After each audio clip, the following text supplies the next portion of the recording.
আসসালামু আলাইকুম এভরিওয়ান। আজকে আমি আপনাদের কাছে খুব সহজ একটি রেসিপি নিয়ে হাজির হলাম। রেসিপিটি হলো ব্রেড টোস্ট। দুধ, ডিম আর চিনি এই তিনটি উপকরণ দিয়ে বানিয়ে নিব মজাদার ব্রেড টোস্ট। বাচ্চা থেকে বড় সবার পছন্দ হবে এই রেসিপিটি। এখন আমি একটি পাত্রে 2টি ডিম ভেঙে নিব। এখন এ পর্যায়ে আমি দিয়ে দিচ্ছি 2 টেবিল চামচ চিনি, 2 টেবিল চামচ গুঁড়ো দুধ, 1 চিমটে লবণ। লবণটা অবশ্য অপশনাল।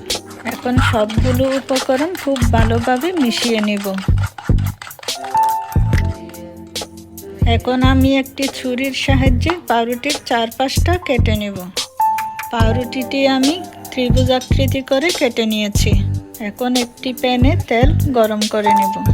তেলটা গরম হয়ে এলে এতে আমি দিয়ে দিব ডিমের মিশ্রণে চুবানো